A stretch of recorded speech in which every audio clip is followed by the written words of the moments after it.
We don't always choose what makes us feel good. Very often, we choose what's familiar. Have you ever met someone and felt an immediate, almost magical connection, only to discover it was the beginning of a nightmare? It's not bad luck. It's your brain recognizing an old wound and calling it home. This visceral feeling we call love at first sight is often just a radar signal detecting a family dynamic. We think we're seeking happiness, but on a subconscious level, we're seeking something much more powerful: consistency with our past. If, as a child, love was conditional, intermittent, or painful, your nervous system learned to associate those feelings with the concept of connection. The tragedy is that our brain prefers familiar pain to a happiness it doesn't know how to handle. Imagine having lived your entire life in a room with a low ceiling. If you enter a palace, you'll feel vertigo, not relief. Stay with me until the end, because today we're going to dismantle the mechanism that pushes you into the arms of those who make you suffer, and we'll learn how to change course. The recognition paradox is one of the most sophisticated traps of the human psyche. Our minds are programmed to conserve energy, and to do so, they use patterns learned during childhood. If you grew up in a home where you had to earn attention, or where silence was a weapon, your concept of love is tied to effort. A person who loves you in a simple, constant, and respectful way might seem incredibly boring, almost devoid of substance. This lack of a spark you feel with healthy people is actually the absence of a threat. Your reptilian brain, which manages survival, doesn't detect danger and therefore shuts down its attention. Conversely, an unstable, elusive, or critical person immediately activates all your emotional sensors. You feel alive. You feel that electric shock in your stomach and think it's passion. But it's just your alarm system going off. You're mistaking abandonment anxiety for fatal attraction, and this is the first step toward a new cycle of suffering.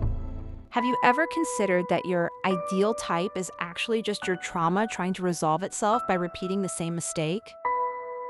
Let's talk about the melody of the past, that musical background that guides our relationship choices without us even realizing it.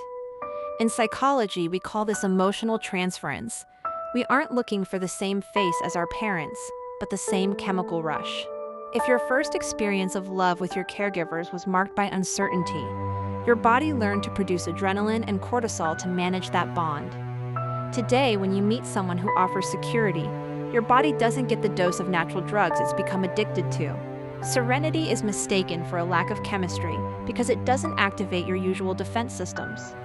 It's like a soldier returning from war who can't sleep unless he hears the sound of explosions in the distance. Stability feels flat, almost irritating, because it forces you to look inward without the distraction of external drama. The truth is, healthy love shouldn't feel like a roller coaster. It should be the solid ground you walk on. If every relationship feels like a high-budget action movie, maybe you're looking for a hero to save you from a war you started yourself. But how do you escape this hall of mirrors and start desiring what's actually good for you? The first step to unlearning pain is recognizing that initial boredom in a healthy relationship is a positive sign. It's the absence of anxiety, the silence of your demons when they find nothing to fight. We have to learn to give a chance to those who don't make our legs shake, but who help us breathe deeply. Rewriting your emotional code takes time, and the awareness that maturity means choosing what makes us grow. It's not about giving up passion, but about redefining it. From obsession to sharing. Ask yourself, does this person make me feel safe? Or do they make me feel like I'm constantly under scrutiny? If the answer is the latter, then the walls of that emotional home are crumbling, and you need to get out before it collapses on you. Building a new familiarity with well-being is like learning a foreign language. At first, it's exhausting and you don't understand a thing. But with practice, you'll begin to hear the music in the calm and the grating noise in the chaos you used to call love. Peace isn't a void to be filled. It's just a language you don't speak fluently yet. Being ready to write a story that doesn't resemble your past is the greatest act of courage you can perform. It means stopping the search for validation of your traumas and starting to look for proof of your own worth. You deserve a love that doesn't require constant sacrifice or the negotiation of your dignity. You aren't destined to repeat the story of your parents or your exes. You're the one holding the pen now. Recognize the trap of familiarity. Thank it for protecting you when you were small, and then let it go. And are you ready to choose happiness over habit? Share your experience in the comments.